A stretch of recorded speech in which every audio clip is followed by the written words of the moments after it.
कोशिश ये करता हूँ कि जिस तरह की ज़रूरत हो उस तरह की गुफ्तगू की जाए।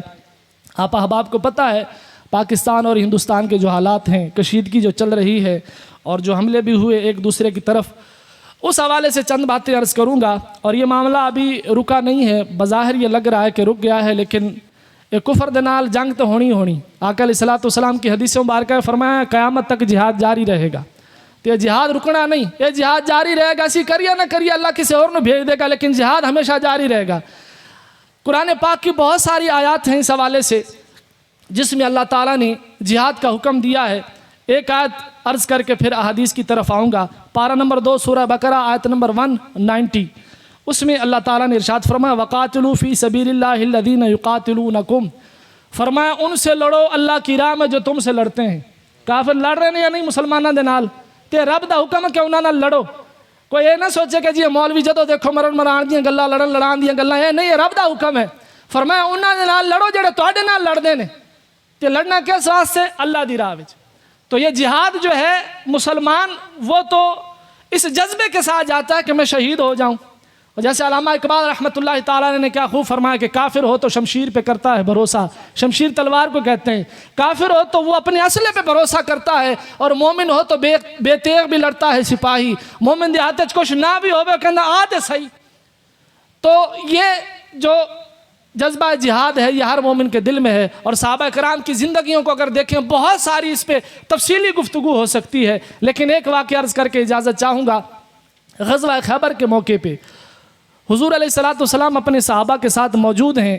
खैबर का जो किला है वहाँ पर यहूदी मौजूद थे, और उससे कुछ फासले पर आका अलैहिस्सलाम अपने सहाबा कराम के साथ वहाँ पर मौजूद थे। एक शख्स है जो हबशी ग़ुलाम है और सहरा नशीन था, उसको सहरा से बड़ी मोहब्बत थी और अपना अक्सर जो वक्त है वो सहरा में गुजारा करता था और यहूदियों की बकरियां चराया करता था। एक दिन शाम को जब वो बकरियां चरा के वापस आया ना, तो उसने देखा कि यहूदी जो हैं वो तैयारी में लगे हुए हैं। उसने मुताजिब होकर बड़े हैरत से पूछा यहूदियों से कि खैर है, क्या तैयारियों में लगे हुए हो? अब उस एक यहूदी ने उसे जवाब दिया कि यहाँ करीब ही, पहले उसने ये बताया कि नखलिस्तान में एक शख्स आया है और उसने नबूवत का दावा किया है और वो अपने दीवानों की फ़ौज के साथ यहाँ करीब ही मौजूद है, कुछ ही देर में यहाँ पर पहुँच आएगा। अब यहूदी ये बता के चला गया, और वो जो हबशी ग़ुलाम है वो अपने आप से कहने लगा कि बिला वजह कोई दीवाना नहीं बनता, और झूठ और धोखे की बुनियाद पर कोई भी सौदा हो सकता है, लेकिन जान का सौदा कोई नहीं करता। ये जड़े दीवाने बन के आए ने तो जान का सौदा करके आए ने, एक गल कोई ना कोई ज़रूर है। जब उसने ये सोचा तो खुद ही चीख कर पुकारा उसने कहा कि यकीनन वो अल्लाह के सच्चे पैगंबर हैं। अब ये बात कही और फिर उसने बकरियों को साथ लिया और सुराग लगाते लगाते वो आका अलैहिस्सलाम की खिदमत में हाजिर हो गया। वहाँ जैसे ही पहुँचा तो हुजूर अलैहिस्सलाम से उसने अर्ज़ की कि आप किस चीज़ की दावत देते हैं? आका अलैहिस्सलाम ने फरमाया मैं इस चीज़ की दावत देता हूँ कि अल्लाह एक है, उसका कोई शरीक नहीं, और अल्लाह ताला ने अपने बंदों की हिदायत के लिए जो सिलसिला शुरू फरमाया अंबिया रसूलों की आमद का, तो मैं उस सिलसिले की आखिरी कड़ी हूँ, मैं अल्लाह का आखिरी नबी हूँ। तो उसने अर्ज़ की कि अगर मैं आपकी इस दावत को कबूल कर लूँ तो मुझे क्या मिलेगा? आका अलैहिस्सलाम ने फरमाया कि अल्लाह ताला तुझे हमेशा रहने वाली नेमतें अता फरमाएगा, अल्लाह तुझे जन्नत अता फरमाएगा। तवज्जो मेरी जानिब रखिएगा, आखिरी चंद बातें हैं।